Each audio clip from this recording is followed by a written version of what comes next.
Miss Chaitali Mehta. I actually worked with her in my ex-company, Express Global Logistics. She used to help us with air freights and shipments. So I think no more our industry is no more male dominant. The females are entering and they are talented, and I think it's difficult for the men to accept females and the leadership role, which is also changing because I have been seeing the fine shift of this, in my experience of 10 years.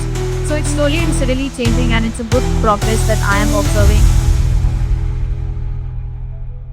Here we have the director of Venture, Ms. Krishna, Ms. Shani, and this How are you? Each, starting with Krishna. How did you start your journey in business? How did you? So in reality, it was all unplanned, and I never thought I would actually end up be into this industry because as though it's a family business which I've been to, but what we have is a male dominated industry where I joined the industry. And I never knew that my family would ask me to join here. I was actually looking for a job in different industry, in finance actually. And there's one point we had discussion that, you just joined the company, and we were the first child and just joined the company. And from there it started, and now it's been 10 years. And I think I survived for 10 years, so I could survive life 10. Thank you, Vishnu. So I just go back to my college days. So how it started and why I'm here at Maritime. So basically, I'm a finance graduate. Of course, I did my post-graduation lectures of business management again from the USP, master's in business management, followed by my additional teaching of local mobology, Institute of Shipping. So how I started into Maritime, I was about to complete my third year, and we appeared for examination. There was a call from a place itself where they invited about 400 students. So I had an opportunity to sit there, and the only advantage I have over here was after my 12th standard, I had an opportunity to work as apprentice. This is something to do with government act and to get an opportunity and that was also placement. So this apprenticeship was about 12 months, was 1 year program, and I was associated with a function of human resource and legal department. I used to help them for drafting legal agreements, and some people do with IPR, intellectual property laws.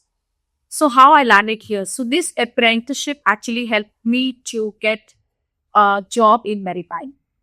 I never knew there is something called, shipping industry exists.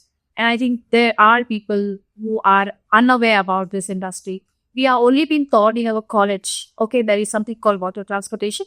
So 70% of the earth has water, and it is the cheapest mode of or means of transport, whatever we call that. So I sat for this placement, and this placement, only 2 people. That was me, the lucky one, and there was another chap from different stream. He was from art, so we got selected because of this additional apprenticeship. So students, what I'd like to tell here is my philosophy and mantra here goes like, whatever is being offered from your place, just accept, adapt, and go with the flow. So this apprenticeship helped me to learn into a maritime profession. But I was not aware about this shipping. I was being inducted as human resource. So I was just recruiting people, which was, assisting the HR managers through the employee life cycle. So that's how we went. And later on, I decided this company was called Alfred Maritime. They are the suppliers of armed guards. You might be aware of, this Somalian pirates. So there is an high risk area where there are companies who supply assistance of safety of the cargo with the lights, right? So that's how it goes. So after the normal traditional HR, they asked me, okay, now Shani, it's time for you to change. I said, what's the change? I only need change is the constant thing, right? So they said, okay, you're going to recruit now the defense background people, the defense personnel, not only Indians. So it's normally related to Asians, but to the Western or the foreigner, like, European Unions, the Britishers. So the main hurdle over here for me is English. So I studied from Islamic school, and their accent, their language, our Indian accent was something very different, right? So that was very, nice time I had there. And after this, I was with this company then 5 years. So after recruitment of this ex-defense people, I again need a change. So the change was been given, and I was moved into operations, which is a critical one where it demands 24/7 thing. So that's how it moved on. So I think the later questions can be answered, in the later stage. So I would like to give it to Pratim. I mean, you explained it so well that you're very passionate about maritime. It shows in the way you speak. But on to Thank you, Sean. And good afternoon, young ego mates. So my entry into this industry was, I always say that this industry has chosen me. I have not chosen this industry. So, and I think it's 70% of the people who work in this industry solely somewhat similar to everybody. So after my graduation, had done my graduation in commerce, I was UCOM graduate, and after my graduation, I wanted to study there. Then I belong to a typical middle class family, so I was suggested that you pursue your government exams, and then I pursued that, but that was not on my side. Then I came across Malcolm Murarji Institute. Somebody suggested me to do a course there. So I thought, chalo, ye bhi try karke dekhte hai. So it was still open.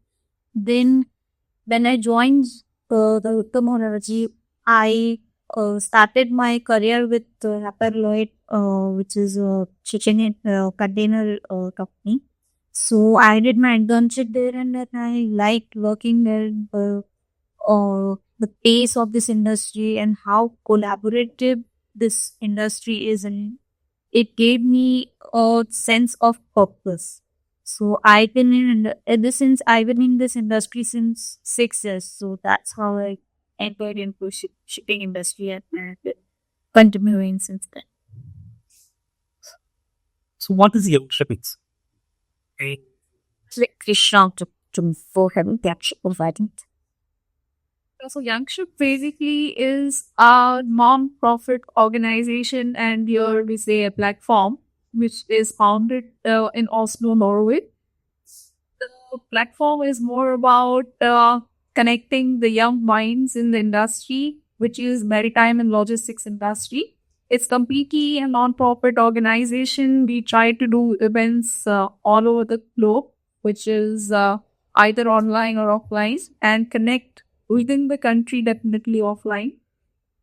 We try to bridge gap between the experienced older generation and the younger minds to our events. Also, we let our younger generation connect with each other, because this industry is very, very vast, and there are very specialized job in which they can explore if they are interested. So as you say, your network is your net worth.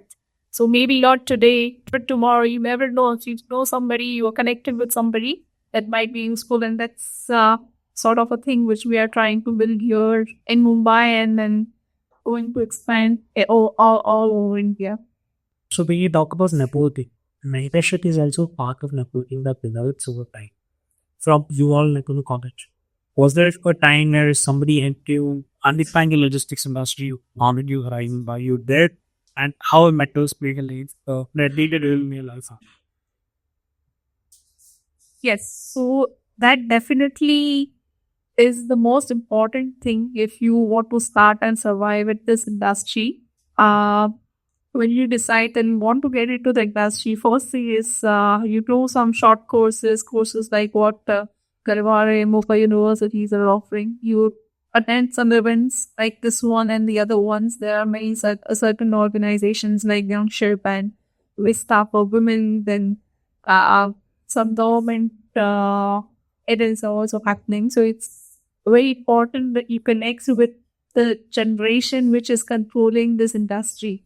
So we are just stepping in now, but we have to know what are the compliances, how the industry is functioning, how things go in this industry, and what experience and what knowledge you require to enter and function in this industry.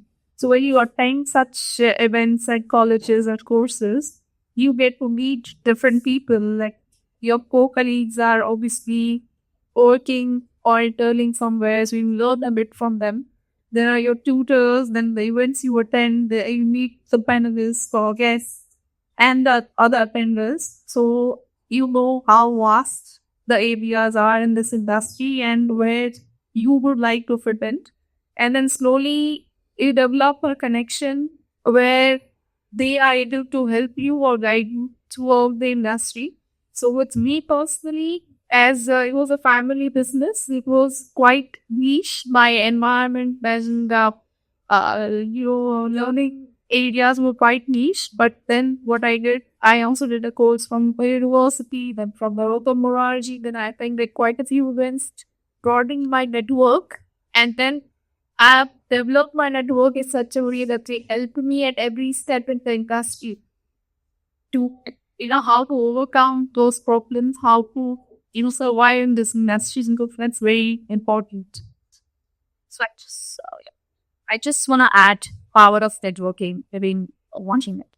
So if you see, I met Krishna at the Open Varalji Institute. We were studying together. We again thought of starting something very interesting chapter that is Yakshisno. Just now I met Mr. Khatri few minutes ago. I introduced myself, who I am, who I want to be, what is my passion. So Mr. Khatri told me, oh, I want to talk to you. That's the call. Right? So speak up, talk. Over communication is very important. Tiki.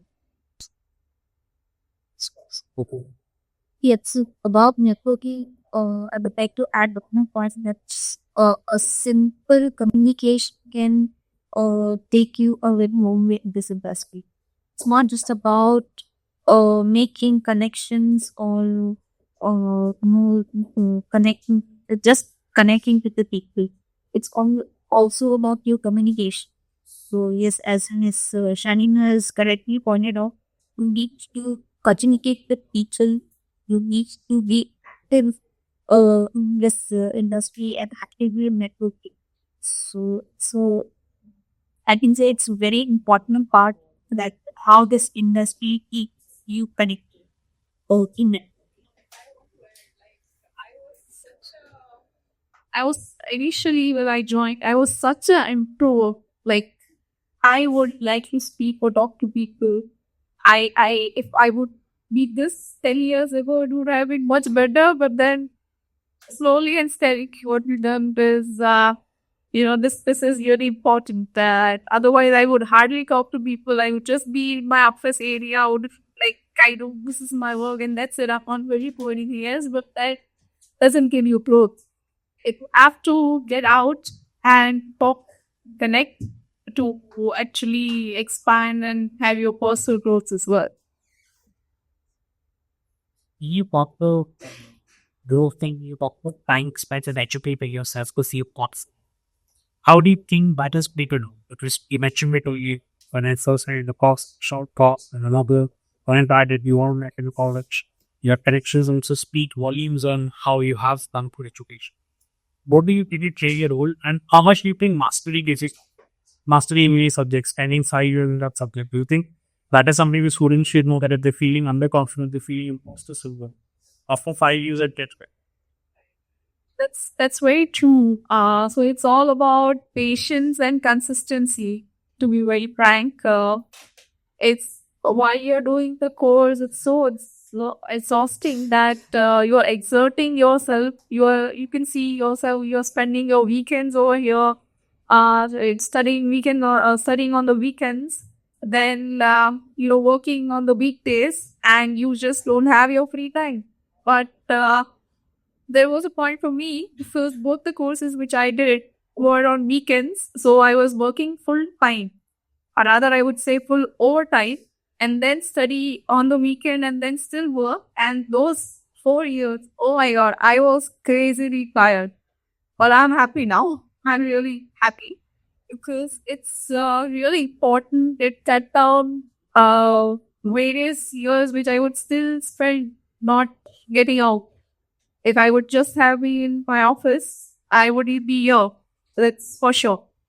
So One is your 24/7 availability for the industry, and at the same time, you have to grow for your own self. Both are important, but it's all about patience and consistency. What about So yes, if I go back few years back then I started in this industry, if I see myself right now. So yes, I've been incredibly patient because if I gain from my personal experience, during the COVID, I remember I don't know I go after I completed my coaching, but that's where and go back to the networking part. Networking became a very important medium for me to get a new job. And along with the job I was studying, I was going myself personally, giving exams, studying on the weekends, managing my work.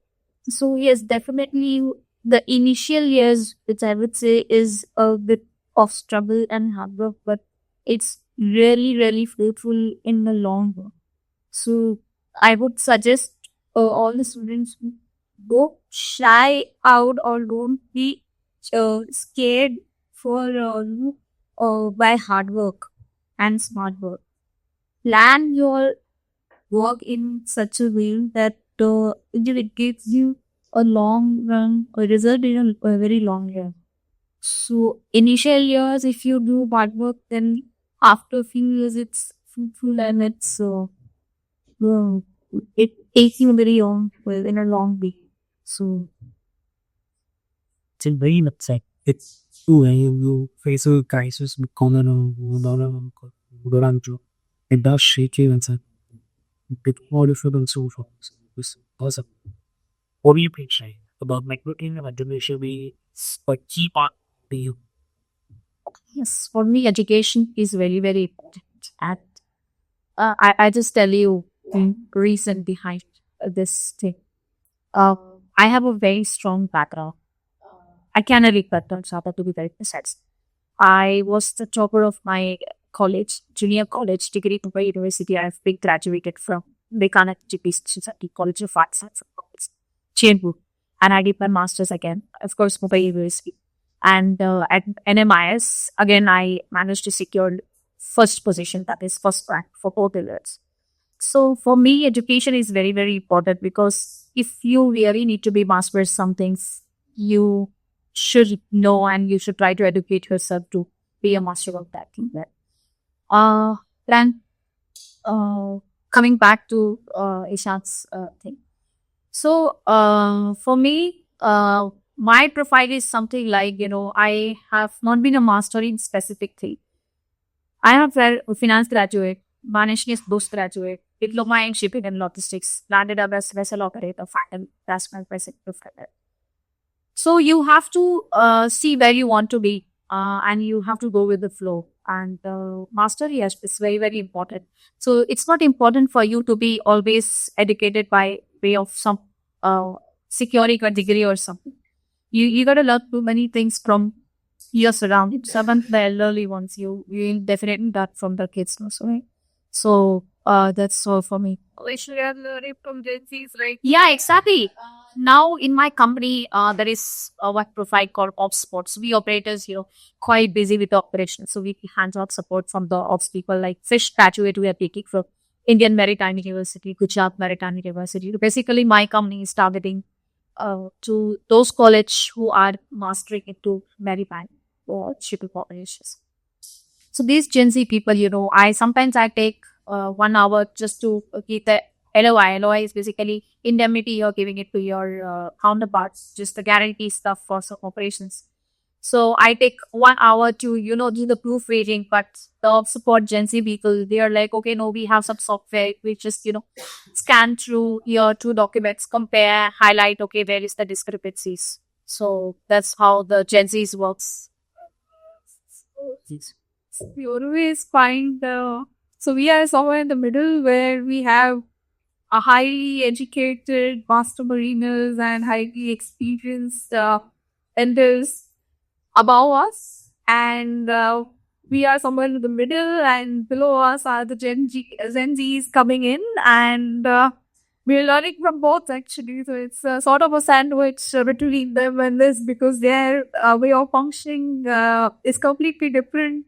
The freshers who are coming in right now, and the age-old practices like Baba Azam ke zamane ki practices are still going on in the logistics industry in certain sectors. As you know, that's very unorganized. Certain sectors are very unorganized and not digital friendly as of now, but the coming generation, everything is so digitalized and automatic, and everything is on the phone, so quick and fast.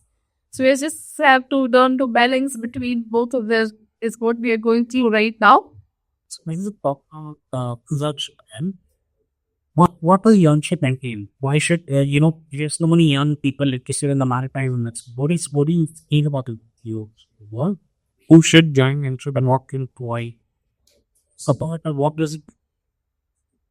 So Yumchip is currently is doing the networking events. Then you have to find your own way. So we are not going to guide you. We are just going to help you to see and navigate for yourself. You can find your interest. You can find your topics and the industry. Within the maritime and logistic industry also, there are certain very specialized jobs as we discussed. It can be as small as the marine security or logistics or port development related jobs or shipping or CFS, custom clearance, road logistics, trade logistics. But it depends where you fit in. You have to find people from our network who can help you within to grow within an industry. And what we do, the advantage we have here is that this is an international platform. So more than 5,000 members are connected on this platform. And though slowly we are growing in India, but outside India, the networks are very, very connected and organized in a manner that they can help each other grow in the industry. It's a good competition.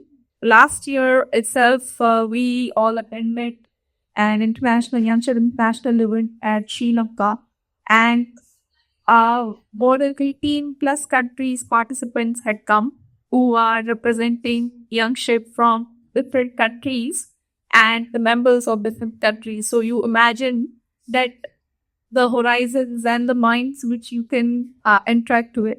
It's not just limited to certain sector. So it's as vast as the ocean. So you just have to find your cake, like where you want to be. So coming to the gender dynamics, I think all the biggest issues that are about students and Punjabis things, we don't know how to track transportation. Transportation companies are very less. Where you term in the industry for long periods of time. How have you tackled it? Have you fixed it? What The transport industry and the logistics industry is the most unorganized sector of now. But I feel that it is the most important sector of the whole manufacturing or service industry, because all the manufacturers need this industry, then only they can function. So every industry is dependent on a logistics industry, and that being an unorganized sector, and the other part is a very organized sector. So you have to bridge a gap between both, and you have to learn the way which both the industry understands. Like you have to make your client understand how this industry is functioning and how you are going to solve their problem. And the client, the air transporters or the logistics industry, the lay lanes who are working down level at the industry, you have to deal with them rightly so that they will give you the output what you are expecting out of them. Gender dynamics, that's what I want to focus, because so gender dynamics. So when you talk about shipping, the only thing that attracts my attention is the ship and the seafarers. So students, when we talk about seafarers, earlier, basically in India, we only have the male seafarers who were visiting the ship, or they were sailing with the ship, or they were employed by the companies, right? So now I see this mindset, it's shifting, and we have shipping company like Shipping Corporation of India who are sailing a ship with all, female seafarers. Yeah, so that is very proud moment for us. Now coming back to us, so we as a shipping professional, in my company, I'm very proud to say I'm the only lady operator amongst 40 operators operating from India.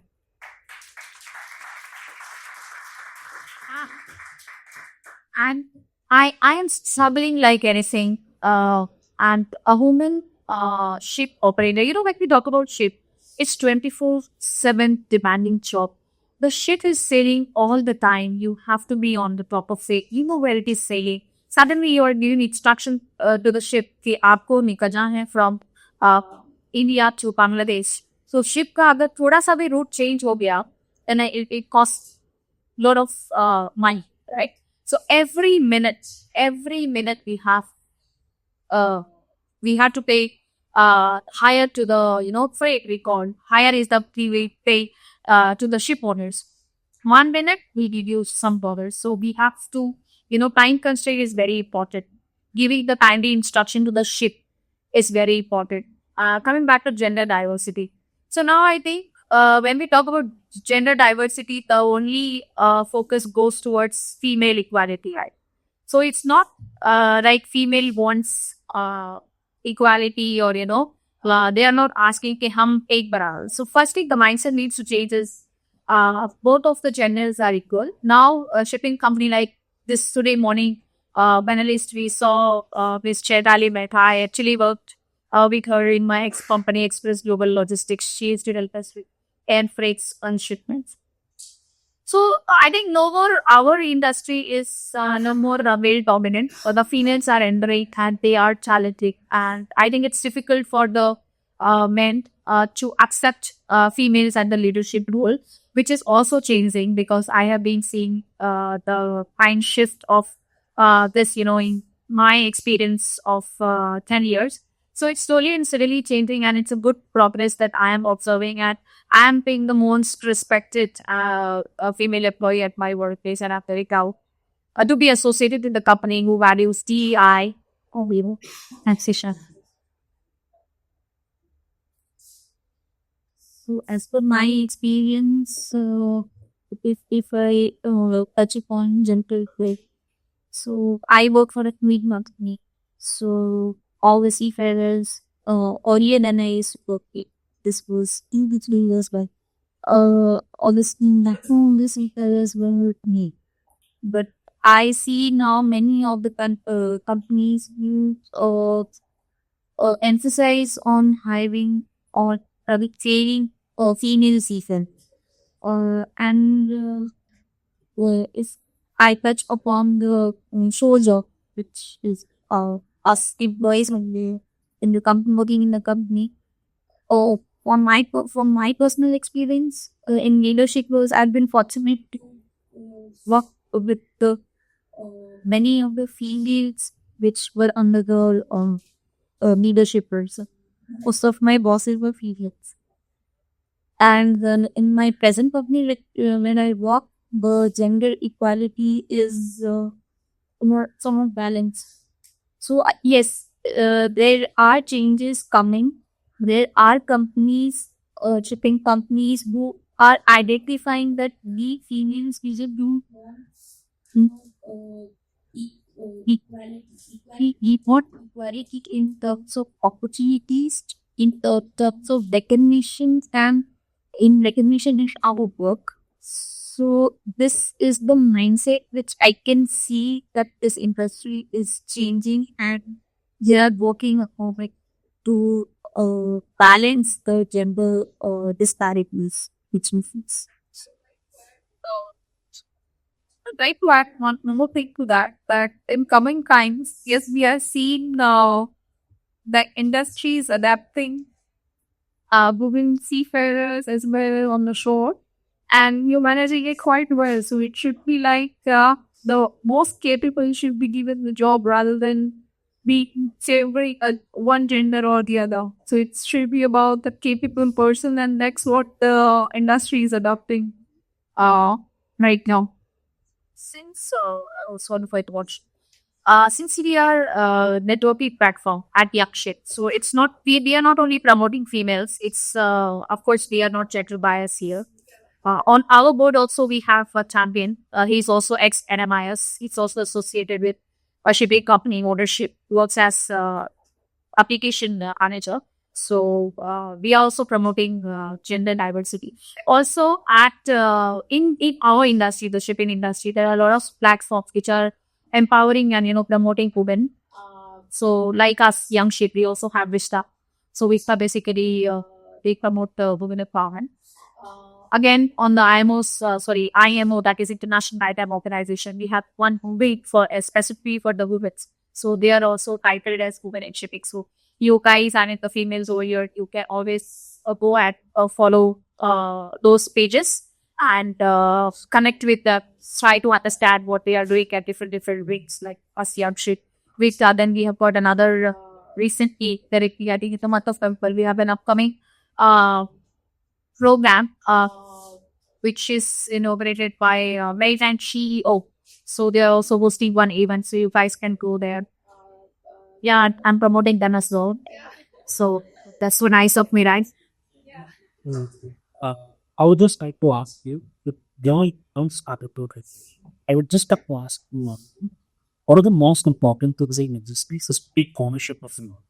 You can't say that my time is done because every minute costs time, as you mentioned. I think it's very important for these students to realize, and this is an academe that has to be passed down particularly well for successful discussions. What do you think about ownership? Could you give any personal anecdote where you have taken ownership or where you had to take or where you didn't take because of it something happened and that forced you to do it? I mean, I'd like to ask this to all of you. It's spirit on this literature, right? So take ownership of what?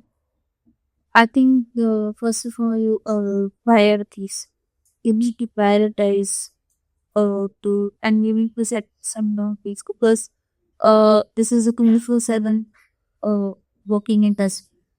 Even if the ship is sinking, so you need to prioritize and you need to manage your work in such a way that even if things don't work out, I mean, no, then you can back after some time you can still take care of it. Second, your patience and consistency. So I think these three things defines the ownership or rather how you manage your personal and professional life in this life. Is it talkable if and the so past isn't that even one of the basic requirements was you want to listen even very first? You must be able to find person. So yeah, but also you need to be available for yourself so that you can cook properly. But availability is would be your dynamic in this. So crew change, how will have to be available like 24/7? Like you have sets of crew which are changing in you just say in South America, and right now choose the say few calls just for that vessel to change that crew and board on board new crew on the vessel. You have to, fulfill the appliances, you have to fulfill the travels, you have to do everything right at the right time. Otherwise the ship is sailed without the staff. Right.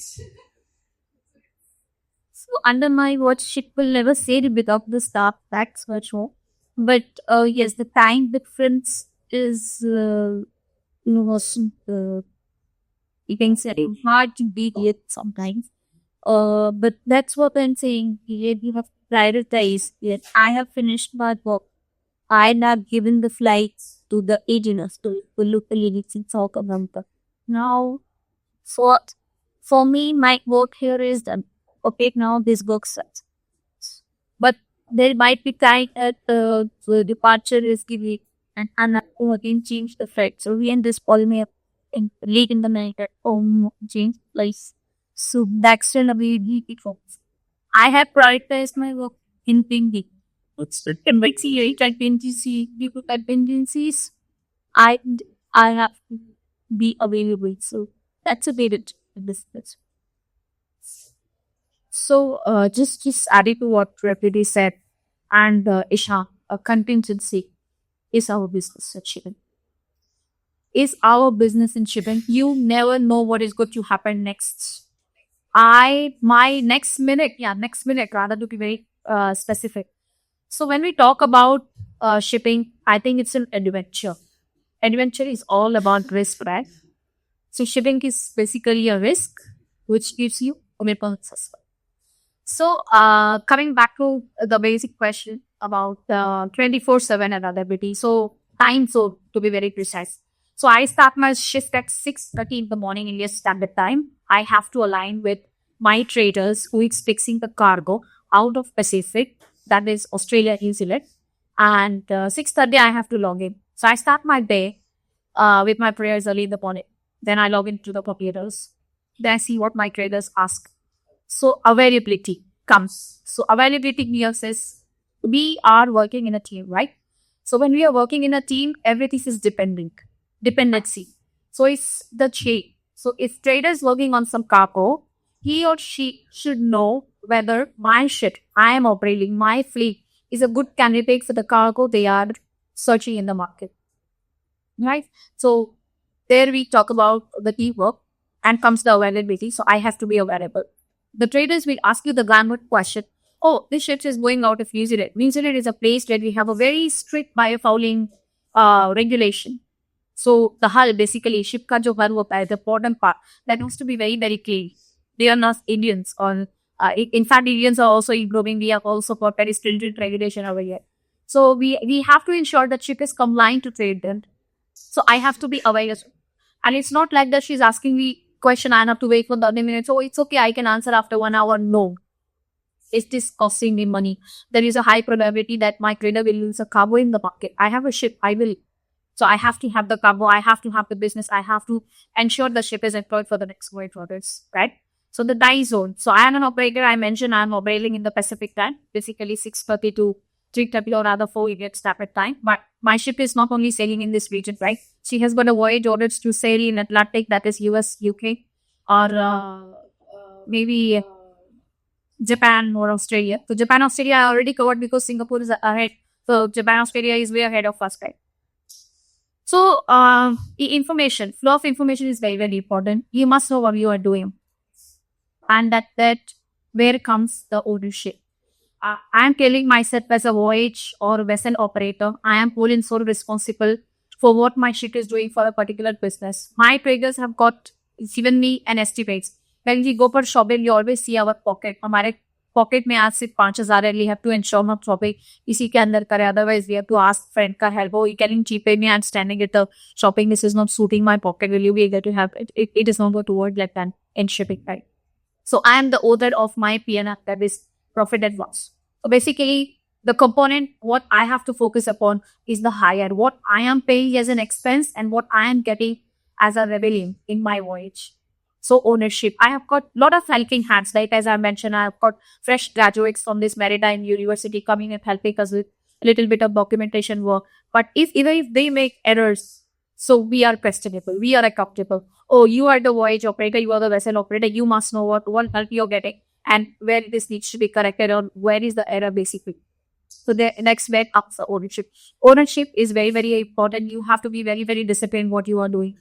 I think the only days changer here is the attitude, Isham. That's what we as an operator, we are looking at young minds like you. So don't consider yourself as a fresher. Oh, we need to have something to be, chosen by maritime company or the logistics company.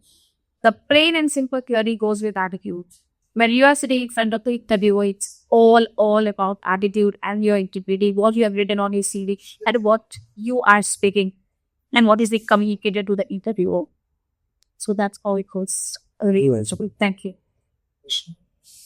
I will add on to this time zones and working 24/7 from all three logistics industry perspective, railroad as well as ship, because that's what we do. Like we have to connect railroad and sea all together, and none of them can be missed because a minute costs dollars.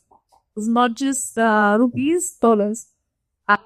We see that whenever the ship has anchored and their times are due for discharge or loading, then the damages are charged in dollars. When the vehicle is sent by and it's not loaded, so our credit process being the vehicle owner, we are charging damages to our client. Then detections is what we call the road logistics. Then in rail, when the railways are functioning, they are all the industries are functioning throughout the time, like 24/7 flow.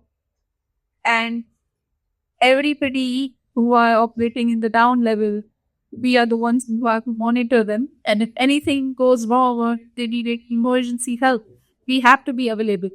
Though initially you have to build a system, so like will take your time. You will be again exerted by a lot of work. But once the system is in place, though you are working 24/7, but you can still take out time for yourself. Maybe you do some 1 hour of peak offs. That's the most you can afford in this industry, to be very frank. But rest, it's all about system, it's all about attitude, and you want to fit in, you have to be available.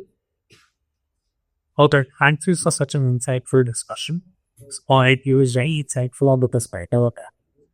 Understanding the thinking and understanding where people come from.